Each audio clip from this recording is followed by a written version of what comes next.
It's a beautiful day to eat and digest. With me, as always, is Willow North. Willow, I'm playing hurt today. I hurt my eye playing pickleball with a bunch of octogenarians. I took a pickleball to the eye, and I finally understand why they all wear protective goggles. I had no idea that people wore protective goggles for pickleball. Is it really that a violent sport? So I live in an HOA and there's a pickleball club. So I went because I'm tired of not having anybody to play tennis with. And it's all like retirees. And they have like knee braces and goggles and they can't run backwards. I remember somebody was going for a lob and they're like, hey, sorry, my doctor says I can't run backwards anymore. So this is the type of revelation I'm coming to learn about, is how my body will decay over time. Beautiful. What a really happy, inspiring note to start the show off of. We are Yeah. all deteriorating. If you see me doing this, it's because every time I blink, a huge white spot appears in my vision. So Oh, jeez. why don't we just do the part where you read the headlines so that All my right. face isn't even on screen anymore? Robert Ehrlich, founder of Pirates Booty Snacks, recently ran a controversial writing campaign for mayor of Seacliff, New York. Just days before the election, Ehrlich entered Seacliff Village Hall and declared himself the town's rightful leader, claiming to have gathered 1,800 signatures in support of his aim to dissolve the local government through the Citizen Empowerment Act. Despite receiving only 62 votes compared to incumbent Elena Villafaine's 1,064, Ehrlich refused to concede, citing a rigged election, insisting that he is still the mayor and plans to sue the town's administration. When you say still the mayor, was he ever the mayor, or is that just from his belief that he rightfully won and is still the mayor? Yes, that is his own internal delusional belief. I love this because whenever I do my weekly meme post on Instagram on Tuesdays, the only criterion is it has to relate to food in some way. And every once in a while, I'm like, does this relate to food? Technically, it's like somebody doing something at a drive-thru. And this is so far the biggest edge case that we've had, where it's like, does this even count as food news? The guy who founded Pirates Booty is going crazy. I have to admit, I did think about that in terms of planning this episode. I was like, is this really worth covering? Do people really care about this? And the answer is yes. I actually had 3 people reach out to me directly asking me to cover this story. Only one of which was a personal friend of mine. 2 others, just random Eater's Digest viewers messaging me on Instagram. So This Wow. is what the people want, apparently. I didn't And I do even know that understand. that was something that took place. So people just DM you stories for Eater's Digest now. Yeah, it's not something that happens super frequently. Most of the time, it's kind of overlap with people that are also in the Discord. But I do get a handful of people that will send me stuff on Instagram, and it's very nice of them. I appreciate it. Oh, how funny. Contrast that with the fact that people DM me food-related memes saying, put this in the slop feed. And I'm like, by default, I will now exclude that meme, even if it was something that I was going to put in, because I don't want to encourage people sending me memes. It's enough that my family will send me memes 30 times a day and blow up my inbox. So that's my rule. And I guess I see it very differently than you. Anyway, please continue on with the news. I guess I'm the good cop and you're the bad cop. Exactly. I do understand why people were so fascinated by this story, because it is like a textbook like towny freak incident. But I do think that there is like an undercurrent of like unsettlingness to it, where it is another instance of just like a rich person being like, I can do whatever I want. And that's a little unsettling. I do think that it is mostly funny. I mean, this guy is going out and referring to himself as Captain Bootyhead in a professional capacity. And I think that that tells us most of what we need to know about this guy. He does have a history of upsetting people that he has worked with and people in the town. He has tried to open a coffee shop like 3 different times, refusing to like do all of the zoning stuff that the town needs him to do, refusing to get the proper permits for things. And he really just thinks that the town is out to get him. And these issues that he had with the town started over 20 years ago. And locals think that this is just a chip on his shoulder that he continues to act on to this day.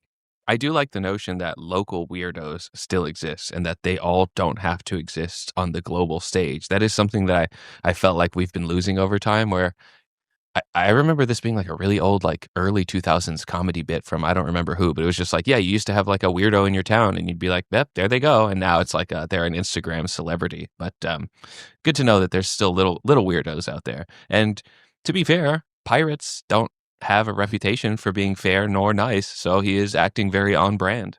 You took the words right out of my mouth. I will say that being able to make that joke was a big part of me wanting to cover this story. So you took that from me. Very Well, nice. No. I'm happy to steal, plunder, and act generally pirate-esque.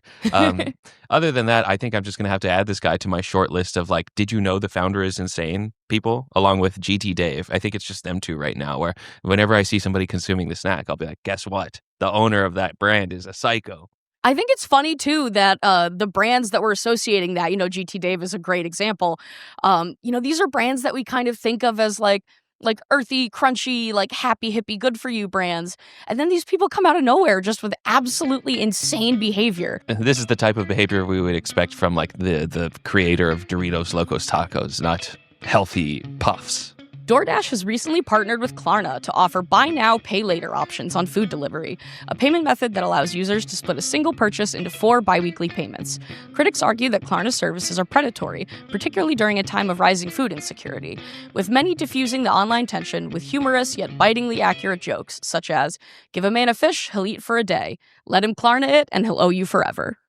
A little concerning that Klarna is becoming a verb so quickly. And this is also one of those stories that I know will kind of be old news by the time this episode comes out because of how it moved beyond just the food sphere. So I guess first things first, Klarna and buy now, pay later is just debt rebranded. They've done a really good job at rebranding debt into like it's 4 easy payments, it's interest free if you pay it the way that we want you to.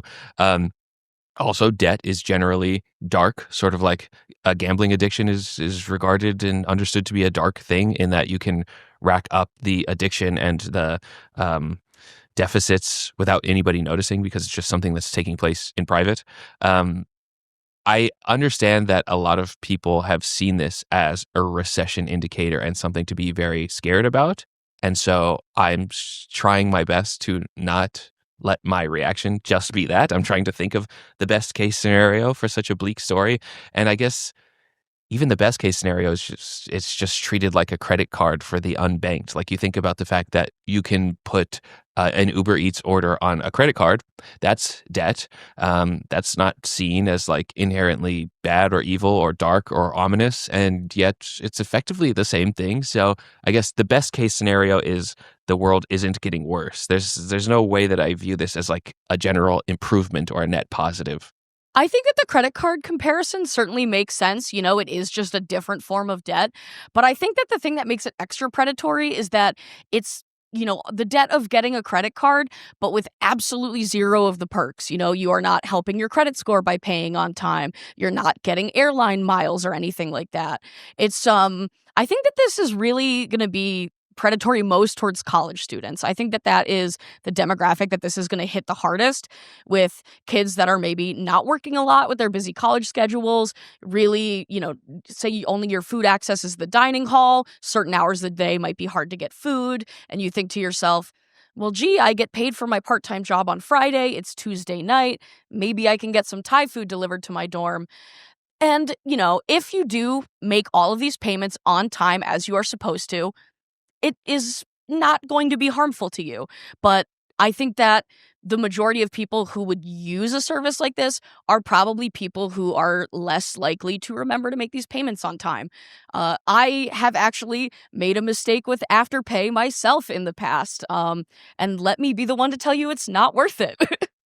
I'm glad that you brought up college students because I was struggling to imagine the type of person who's like impoverished enough to not be able to afford their private taxi for a burrito, but also like rich enough to want that service to begin with. And you're right, students are like the perfect target for something like this. And I guess in a sense, this is sort of like Roblox credits or V-Bucks becoming too expensive or predatory, in that it's not really a problem for the client, it's really a problem for their parents. Because if you're the type of person who's ordering like Chipotle on Klarna in college, I imagine you've got some parents to rely on to bail you out of that. So that does help me imagine who's using this.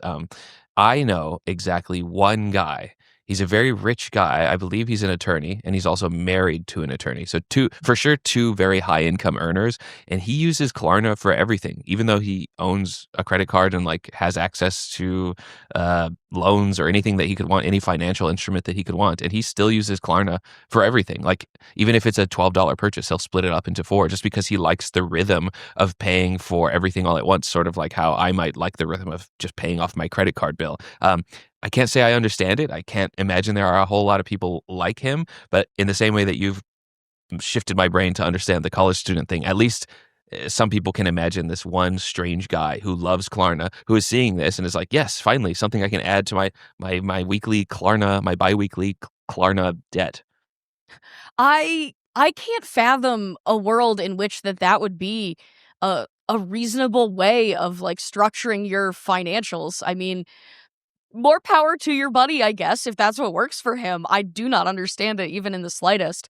Um I don't think I know a single person in older than like their mid to late 20s who has used Klarna or Afterpay. So that's very interesting to me. Um Circling back to the college kid thing, I think what these companies are really counting on is a certain degree of impulsivity from their users. And I think that DoorDash makes the perfect most sense for them to kind of integrate with, because like the most impulsive behavior I think that people experience on a regular basis in their lives is hunger, is buying things when they're hungry. Hmm. All the more reason to learn how to cook, and that's why I will always have a business. Keep listening. We'll be right back. Promotional consideration for Eater's Digest is furnished by Barkley. Barkley ceramic mugs, cups, and dinnerware is all made by hand in Tempe, Arizona. Visit dinnerwithbarkley.com to shop handmade pottery or look at Barkley's flagship apron. It's got long, durable straps, a split leg to be used in the kitchen or in the pottery studio, and the 5 different colors make it so that you can match them to your favorite outfits. The site to peep is dinnerwithbarkley.com. Elon Musk's 24/7 combination diner, drive-in theater, and Tesla supercharging station in LA has quietly been in the works since 2019 and is rumored to be opening soon. While some chefs are intrigued by the attention the project will undoubtedly receive, several notable figures have allegedly turned down Tesla's offers, with strict NDAs preventing further details from leaking. Despite Musk's increasingly controversial public image, the diner is expected to open sometime this spring, though an official date has yet to be announced. And they've never pushed back any estimated dates for something coming out before, so we should expect this coming out this spring. Definitely, of course. I remember when the non-car promos were more frequent. There was like a lightning bolt-shaped tequila, and there were flamethrowers, and it's been several years since something like this has come out. I have never really paid much attention to Elon and Tesla until the last couple years, when things have really heated up, per se. Things have gotten interesting, scary, however you want to put it. So I don't really know too much about what you're referring to there about the other promotional things. I do have to say, I think the base of the idea is not bad. A place to charge your electric vehicle. You can stop and get something to eat. There's entertainment for you in the meantime, since charging your electric vehicle takes longer than pumping gas. I do understand the point behind it, but I don't like the guy, so I don't have a lot of nice things to say about it. And I'm going to try and not um harp on that too much, because my opinion of him is not what we're talking about here. I really just have nothing but criticism for the business idea itself, like a 24/7 drive-in movie theater. Okay, are you expected to come in during the time that the movie starts, or are people expected to come in when they need juice for their car? Like, what's the primary driver for people to come? And if it's in LA where something might take an hour to get to, how is that a convenience? I think about like the Cabazon outlets, which is like close to Palm Springs. And when I drive from Phoenix to LA, I can stop in the Cabazon Mall. And even though I don't have an electric vehicle, there are Tesla superchargers there. There's always a huge line. So it must take hours to even get up to the charger. And it's like, it's not attractive to me to stop there if I had an electric vehicle, because you have to wait so long in your car. Then when you get there, there's at least a really nice outlet mall there. Like, you don't need a 24/7 theater. There's restaurants at an outlet mall. And so I don't understand like how many wheels are being reinvented at the same time. It's a logistical nightmare needing that much space in LA. I think also the brand is just too weak now. Tesla as a brand isn't that weak. If Nike opened a hotel, you could probably imagine what it would look like. If Hilton made shoes, you would have no idea what those would look like, because Hilton doesn't have as strong as a brand as Nike does. If Chili's made a movie theater or Alamo Drafthouse made a diner, you could kind of imagine what that might look like. And when it comes to like a Tesla themed diner, what is that going to be? It's Americana is, part of the diner experience. Is it going to be like super conservative since that's his like current ethos right now? Or is it going to be super nostalgic? It's just so hard to imagine, especially because EVs are like a futuristic product and diners are a nostalgic one. I don't see it working out from any perspective, be it cultural, business, financial, sentimental, anything. So I think the ultimate like goal for the aestheticism of this is kind of right in between like the points that you've mentioned. It's supposed to be sort of like nostalgia, futuristic, Jetsons-esque kind of thing. I don't know if you've seen pictures of the building, but it's like shiny and chrome. It looks like it's out of the year 3000, and it's got like two sort of like perpendicular movie screens. They're actually not going to be showing full movies. It's just shorts and like 15-minute clips of classic movies and previews and things like that. So I imagine it will probably get old for people fast. Like if this is, say, something on your commute to work or something that you regularly stop by to charge your electric vehicle, I think that people will eventually get very sick of seeing the same 10, 15-minute movies looping. Um, I think that it's a good idea in theory. I don't think the execution will be that good. But I do think like Tesla naysayers like me aren't going to really affect the success of this business, because the only people that are going to be going there are people who already own Teslas. Yeah, or people who are there to protest and like throw paint all over your car. So I'm not so sure about that. Also, it's like the vehicle was sold with the idea that you can, like, while you charge, play video games or do karaoke on the giant screen. There's already entertainment built into the vehicle. So there's just no reason for it to attract anybody who's looking specifically for entertainment, especially entertainment that they themselves don't control. I do wonder if this started getting underway and started getting planned at the same time as like Bored Ape Yacht Club and all those NFT clubs, because there was that real short period where it was like, if you own our specific NFTs, you'll be able to go to our restaurants and have exclusive experiences. And I think that sentiment must have been in the air when this was being conjured up, because otherwise, I don't imagine why it sounds like a good idea for like a bunch of Tesla lovers to congregate under one shared experience, unless that sort of sentiment was in the air business wise. I could definitely see something happening with this like that. I think that you have a good point. It does have that same sort of like hyper online exclusivity that the Bored Ape Yacht Club thing has. I ultimately, this doesn't sound like something that could be that successful to me, but at the end of the day, I have to remind myself that this man has so much money that even if it's not successful, it can be made to appear successful, at least for a period of time. So only time will tell how this fares. That's exactly how I feel about a lot of the brands that you bring up at the end of the show, where it's like, well, Heinz can say that their Shrek ketchup was a hit, but who knows what the numbers were. Well, let's see what I can wow you with this week. I have for you Reese's PB&J Big Cups in grape and strawberry, Ithaca and Graza collab for olive oil and sea salt hummus, and Old El Paso ramen noodles in fajita and beef birria flavors. Here's how I'm choosing to position this. Of the three children in, what was that show? Succession. The three children of Succession, right? Shiv is the Reese's peanut butter and jelly cup, in that it's just like a safe idea. Oh, we make peanut butter cups. How about we add jelly? Yeah, it's genius.